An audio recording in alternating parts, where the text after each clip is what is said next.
Assalamu alaikum everyone, here I am at Fort Nelson in Portsmouth, Hampshire, Royal Armouries. You may be thinking, what am I doing here? I'm a historian, as you know, and I like to share historic snippets, historic shots, or historic anecdotes, or things to do with history, any historic objects, coins, manuscripts, monuments, weapons, right? Because they're all to do with history. I like to share some historic, inspirational information. Where am I right now? I've already told you. Why am I here? Specifically to see this thing, this giant gun. Okay, to put it in simple terms, this is a giant cannon which would fire balls, okay? Cannonballs made of stone.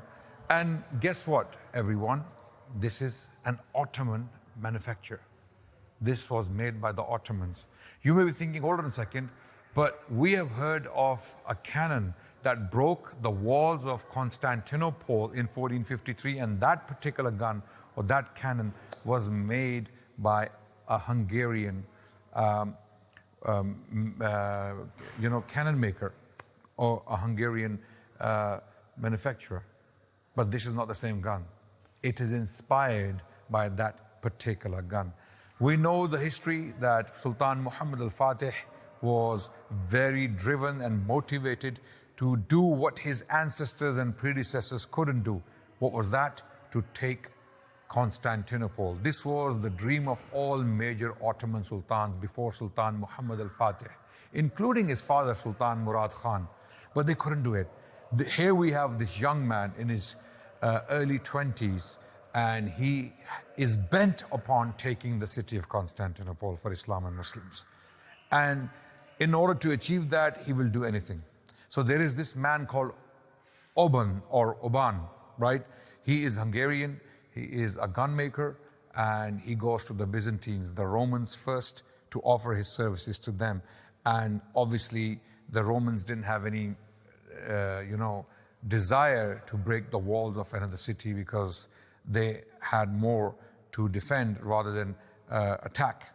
But on the other hand, the Ottomans needed such a person to build a super weapon for them so that they can break the impregnable walls of Constantinople. So Oban offered his services to the Ottoman Sultan, at the time Sultan Muhammad al-Fatih, and he was very enthusiastic in seeing what he can produce. Now what you see here in front of me is a child, you can say, or is an idea born of that particular gun. That gun made by Oban was twice as big as this one. It was 30 feet long, okay? And even the radius was much larger than this one. This is actually a gun made by an Ottoman gun maker whose name was Munir Ali. We will see very quickly. And how this gun ended up here in Hampshire in this museum is also very important information that we want to share with you. We wanted to give you the background first, what inspired this production, this object in the first place. So it was Oban who had built that gun for Sultan Muhammad al-Fatih to break the walls of Constantinople. And this gun was instrumental in taking the city of Constantinople in 1453. Then in 1464, almost 11 years later, another experiment was done, and you can see some Ottoman inscriptions here.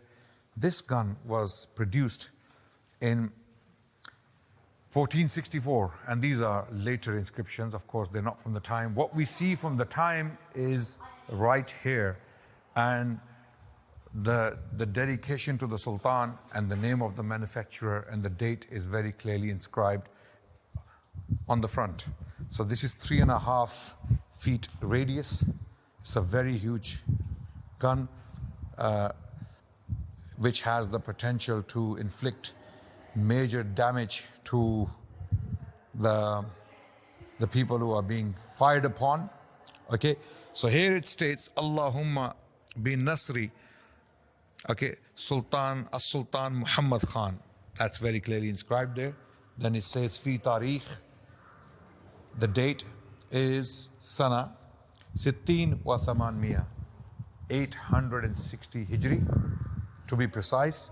and then it says, it has the signature of the manufacturer, Al-Amal, okay, Munir Ali, Shahr Rajab.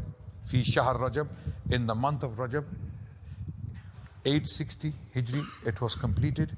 And the engineer is Munir Ali, his name is there, Al-Amal, Munir Ali, the work of Munir Ali. You can see the Ottoman design there. It is very much Ottoman. This was an absolute game changer. The production of this gun and the one before it that broke the walls of Constantinople was a game changer. This is what caused the collapse of the Roman Empire. The Romans had been in Constantinople for more than 1,000 years. Obviously, we know the city or the metropolis was built by Constantine, Emperor Constantine. In the 4th century, he chose the spot to build his capital there of the Eastern Roman Empire. And it remained so for the next 1,000 years or so. Okay, in 1453, that was all taken away. The Roman Empire finally collapsed. It ceased to exist because of the production of the predecessor or the mother of this gun. Because that gun was made by Oban, okay?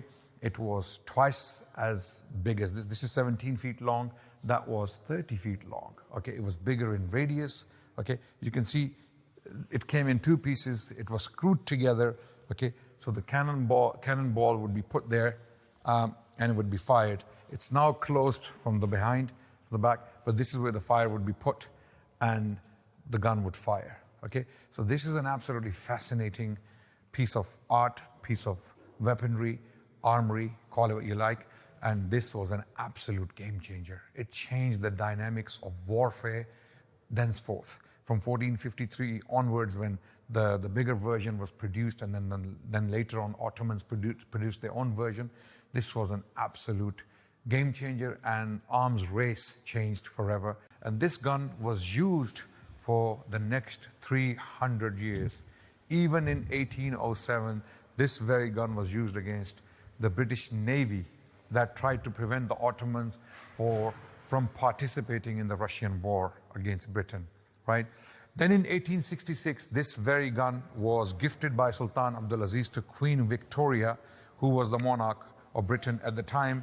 And since then, it has been in Britain, and now it is housed in this museum, the Royal Armouries in Hampshire, in Portsmouth. This is a must-see item from the history of the Muslims.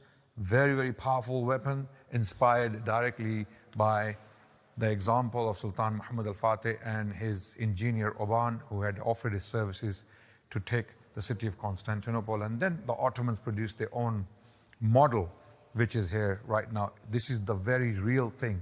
This was used for 300 years, can you imagine, right? And it inflicted major damage against whoever it was used. So just wanted to share this with you. If you are around in the UK, if you live here and you're close by, close to the city of Portsmouth, then there's a lot to see in this museum. British armories, and